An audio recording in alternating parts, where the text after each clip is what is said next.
Hello friends, कैसे हैं आप सब। आपके अपने चैनल किड स्टोरीज कथा कहानी में एक बार फिर आपका स्वागत है। हमेशा की तरह ही हमारी आज की कहानी भी कुछ नई सीख लेकर आई है। हमारी आज की कहानी हमें ये सिखाती है कि जो हमारे साथ जैसा व्यवहार करे, हमें भी उसके साथ वैसा ही व्यवहार करना चाहिए। तो आइए शुरू करते हैं आज की कहानी। हमारी आज की कहानी का शीर्षक है जैसे को तैसा। एक बार की बात है, एक नगर में जीर्णधन नाम का एक गरीब बनिए का लड़का रहता था। एक बार धन कमाने की इच्छा से उस लड़के ने परदेश जाने का विचार किया। उसके घर में कोई विशेष संपत्ति नहीं थी, केवल एक मन भर भारी लोहे की तराजू थी। विदेश जाते समय उस लड़के ने उस तराजू को वहां के एक महाजन के पास धरोहर के रूप में रख दिया और वो विदेश चला गया। विदेश जाकर उस लड़के ने खूब मेहनत की और ढेर सारा धन अर्जित किया। कुछ समय के बाद वो लड़का जब अपने नगर वापस लौटा तो वो महाजन के पास गया और उसने महाजन से अपनी धरोहर वापस मांगी। महाजन एक लालची व्यक्ति था, इसलिए वो तराजू वापस नहीं करना चाहता था। तराजू वापस न करने की नीयत से महाजन ने उस लड़के से कहा कि उसकी लोहे की तराजू तो चूहों ने खा ली। बनिए का लड़का समझदार था। वो महाजन की बुरी नीयत को तुरंत समझ गया और जान गया कि वह महाजन उस तराजू को अब वापस देना नहीं चाहता है। किंतु अब कोई उपाय भी नहीं था। कुछ देर सोचकर बनिए के लड़के ने कहा, चिंता की कोई बात नहीं।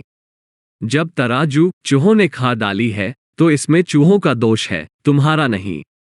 तुम इसकी चिंता न करो। फिर वो लड़का वापस अपने घर लौट गया। कुछ दिन बाद वो लड़का फिर से बनिए के पास आया। बातचीत के दौरान बनिए के लड़के ने महाजन से कहा, मित्र, मैं नदी पर स्नान के लिए जा रहा हूँ। तुम अपने पुत्र धनदेव को भी मेरे साथ भेज दो, वह भी नहा आएगा। महाजन बनिए के लड़के की सज्जनता से बहुत प्रभावित था, इसलिए उसने तत्काल अपने पुत्र को उसके साथ नदी स्नान के लिए भेज दिया। बनिए के लड़के ने महाजन के पुत्र को वहां से कुछ दूर ले जाकर एक गुफा में बंद कर दिया और गुफा के द्वार पर एक बड़ी सी शिला रख दी, जिससे कि महाजन का लड़का वहां से बचकर भाग न पाए। उसे वहां बंद करके जब वो महाजन के घर आया तो महाजन ने पूछा, मेरा लड़का भी तो तुम्हारे साथ नदी स्नान के लिए गया था, वो कहाँ है। बनिए ने बड़े ही दुखी भाव से कहा, क्या बताऊं मित्र, तुम्हारे पुत्र को तो नदी स्नान करते समय एक चील उठा कर ले गई है। उसकी इस बात को सुनकर महाजन बौखलाया हुआ बोला, ये कैसे हो सकता है। क्या कभी चील भी इतने बड़े बच्चे को उठाकर ले जा सकती है। इस पर बनिए का लड़का बोला, भले आदमी, यदि मन भर तराजू को चूहे खा सकते हैं तो चील भी बच्चे को उठाकर ले जा सकती है। इतना सुनते ही बनिए को सारी बात समझ में आ गई, लेकिन वो अब भी लालच में था और तराजू वापस नहीं करना चाहता था, इसलिए इस बात को लेकर दोनों में विवाद बढ़ता चला गया। इसी तरह विवाद करते हुए दोनों राजमहल में पहुंचे। वहां न्यायाधिकारी के सामने महाजन ने अपनी दुख कथा सुनाते हुए कहा कि इस बनिए ने मेरा लड़का चुरा लिया है। धर्माधिकारी ने बनिए से कहा, इस महाजन का लड़का इसे दे दो। बनिया बोल, महाराज, उसे तो चील उठा ले गई है। धर्माधिकारी ने फिर प्रश्न किया, क्या कभी चील भी बच्चे को उठाकर ले जा सकती है। इस पर बनिए के लड़के ने बड़ी विनम्रता से कहा, प्रभु, यदि मन भर भारी तराजू को चूहे खा सकते हैं तो चील भी बच्चे को उठाकर ले जा सकती है।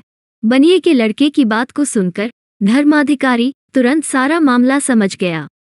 फिर धर्माधिकारी ने महाजन को उसकी बेईमानी के लिए सजा सुनाते हुए कहा कि वो तुरंत बनिए का तराजू वापस कर दे। उसके बाद उसने बनिए के लड़के की समझदारी की प्रशंसा करते हुए कहा कि वो महाजन के लड़के को सकुशल उसके घर पहुंचा दे। तो दोस्तों, कैसी लगी आपको हमारी आज की कहानी, कमेंट करके ज़रूर बताइएगा। यदि यह कहानी आपको पसंद आई हो तो लाइक बटन ज़रूर दबाइएगा और इसे अपने दोस्तों के साथ शेयर करना मत भूलिएगा। इसी तरह की और भी ज्ञानवर्धक कहानियाँ सुनने के लिए हमारे चैनल को सब्सक्राइब कर लीजिए। आज की इस कहानी को सुनने के लिए आप सभी का बहुत बहुत धन्यवाद। कल फिर हाजिर होंगे एक नई कहानी के साथ। तब तक के लिए आज्ञा दीजिए। नमस्कार।